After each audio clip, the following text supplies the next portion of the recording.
Great. Well, thank you all for coming out and watching the film. It always strikes me that this is such a difficult topic, but it ends on a note of joy and hope and a positive message. It's really remarkable that it could accomplish both things at the same time. I'd actually like you two to introduce yourselves, I think, at this point, but Yolanda Davis-Overstreet is the director of the film, and so tell me a little bit about your work now, what you do, and how you got started with this. I am a mobility justice strategist, and basically I got started in this work as a community member. I love riding bicycles, and I didn't see, first off, a lot of people in my community at the time was West Adams riding bikes, and I asked that question why, because I loved riding bikes, and it really led me into becoming an advocate, meaning that our streets actually were not set up for us to ride bikes, and that's how I basically started to learn more about why that in fact was the fact. That's what we call mobility justice at this time. So I got into this work because I've always been interested in community development. I'm not originally from Los Angeles. I'm from North Carolina, and growing up, I would see my mom, my uncles, my grandparents, lots of people in the community just doing work that I, at the time, did not connect to this field. Whether it was gardening or people doing road maintenance or just supporting each other with transportation to places or shelter or just riding our bikes. And I was fortunate enough to go to grad school for the topic after having a fellowship in undergrad. And then along the way, I happened to move to Los Angeles, and I met Yolanda in my first year, actually. And so for me, I approach a lot of this work from the standpoint of community development. Oftentimes, as people who follow the field of urban planning know, we're very siloed. People who do transportation are not supposed to talk to people who do environmental work, who shouldn't talk to people who do housing. But when you're in a community, especially in like South LA, it's not just any one need that's important, it's all of those needs, and oftentimes they're interacting with each other. This is really about the effects of these practices on the individual. There are also, increased violence against trans populations, women, people of color, indigenous folks, and of course, one of the greatest mobility injustices happening right now are the ICE raids and that the campaign of terror that's happening right now. So this is obviously a bigger issue than this. How would you talk about this in a broader context of that, and how does that impact your work? Yeah, I mean, it's unfortunate that this film was made in 2022, and that the issue of injustice and harm is higher today. It's increased instead of decreasing. The purpose I created the film was to bring awareness to street violence, to racism. But now, since this administration has been in place, and somehow we are sliding back daily, so we can't do it all. So I think the idea of showing up here to have these conversations with neighborhood members that are attending, like yourself and others that have come, that it's a plea to say that your voice matters, that you're here today matters. For our country, we created at our foundation this deep desire to other people, and based on how they're othered, place them in different categories of what they should or shouldn't experience. And when it comes to not just biking, but any sort of mobility, it's sad because if people don't feel comfortable going out their house and biking or driving to work, that's their health, that's their livelihood. That's not just, again, a transportation thing. It starts to ripple across people's quality of life. You bring up an important point there. I think mobility justice, as we're looking at it at ARDI, it's more than just transportation networks, right? It's about housing, near transit, in high opportunities areas. It's about access to opportunity, access to jobs, access to services, healthcare, good schools. It's also public health. I'm gonna ask you to put your planner hat on now, Roderick. What would, as an act of imagining, what would it look like to have our neighborhoods, our streets, our public spaces be functioning to serve people and to make this a reality? Ooh, that is that's a tough question, but it is a fun question to answer. I think first and foremost, for me, it would look like the large majority of people in this room being able to be viewed as human. That I cannot stress enough. We could have the most well-maintained neighborhood in this city, we still would not be safe, because no amount of nice homes, paved roads, nice parks are going to protect people from being dehumanized. And it's not to say that infrastructure and capital improvements and affordable housing don't matter, because to your point of being a planner, I will be one of the first people to tell people that they matter. But it's people living in affordable housing, public housing, that are still targeted. It's these same people who ride their bikes and get in their cars that are targeted. Like, what does it look like to create some sort of metric that can assess the psychological safety of the environment, and how do we arrive at that?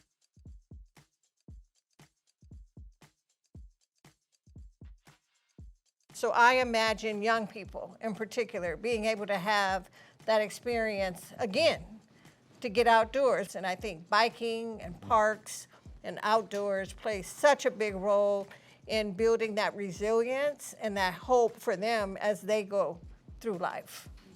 In terms of solidarity and movement building, mobility justice is such a great unifying theme, I think, because of jobs, because of housing, because of public health, right? So who are we missing in these conversations? How do we build a bigger tent? Oh, we need more people to come out. We need community. We need to be creative in terms of how we get folks here. We'd like to be able to tap into that and expand even in the work that we're doing on this storytelling, on this uniting, because it's the idea that Black people can do and handle all this work on our own it's not realistic. Brown people doing it on their own is not realistic, and basically we need all of us, and that includes our non-BIPOC comrades to join on with us as well. Do you see a unifying theme here, or a way to bring people in through the different aspects of what you do?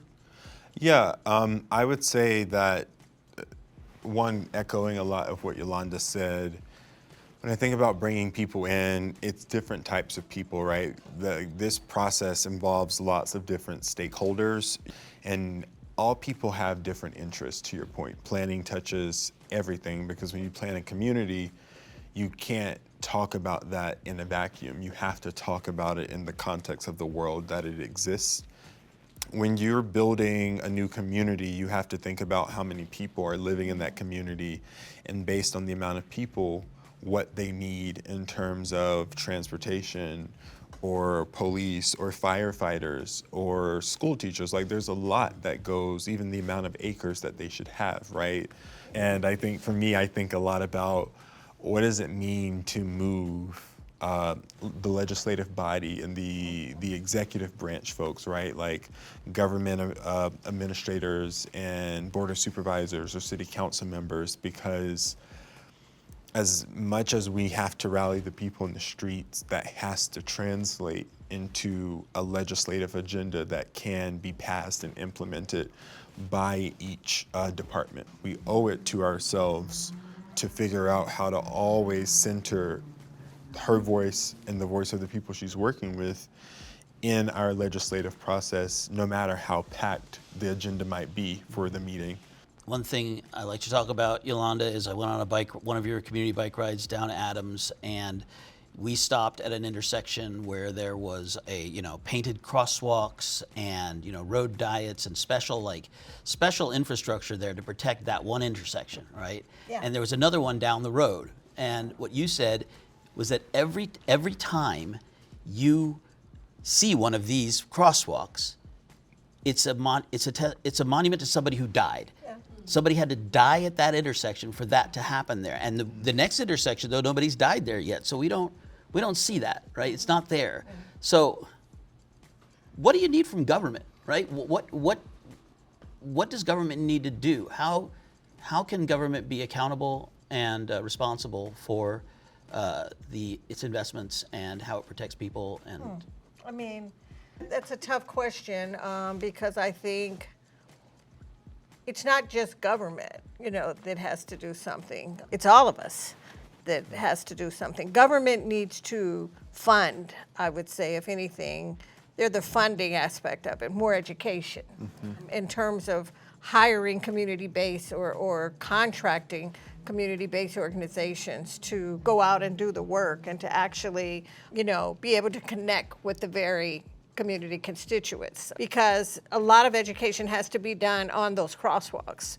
Why those crosswalks are there, why those bike lanes are there, what the importance of buses are, why we need trees. I think it is going to take all of us, but I think where funding is available, federal, state, work that SCAG is also doing, but we need to be made a priority. so considering what's happening across the nation and how, harm is being legislated to, against black and brown bodies or BIPOC bodies, how do you manifest joy in terms of in yourself and as in a form of political power? I love that you looked at me. I am a big fan of joy, and I am very big on, this is my stubbornness. No matter what's happening, no one is controlling how I feel but me. I think I'm very blessed to be a person of color, and it's something I have pride in being because there's so much resilience there. I look at how our communities are treated or not treated, and we still show up to work with smiles on our faces. We still try and have a good day. We still try and work with people who may not, to be frank, want to work with us, may not even like us, but we roll up our sleeves and we do this work every day, regardless, because it's bigger than all of us. I think, again, at this phase of my life, it really is kind of making time for each other, is joy. And so joy is also having hope that we can evolve. So all this work is about, how can we push through these injustices and be able to say yes. Something I think is important, especially in this work, is to not let people question you.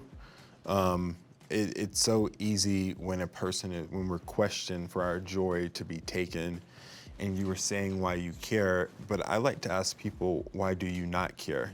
People like to question people who want to make the world better for others, and I don't think that that's something that should be questioned. It's more so, why are you not caring? Why are you not involved? How do you see what's happening as an adult with emotional intelligence and just a high degree of intellectual intelligence, and question someone like Yolanda or someone like you who works with ARDI? I think it's very clear we have enough data out there to know why we do this. Yeah. We have still so much opportunity right now that I think it's important for us in the political sense, when it comes to joy, to still post videos that make us happy, or, post things of, not necessarily politically, but just people, black and brown people, having fun, just going on a picnic or a bike ride, or all of that still contributes to the narrative, right? Because at the end of the day, what's core to this for me is the narrative of joy, and the narrative that, politically speaking, that no matter what happens, you can't take our joy because it's not something you gave us. Right. This is our own, essentially, birthright. It's my right to wake up and smile every day. Thank you for that extra bit there. That was really powerful, both of you.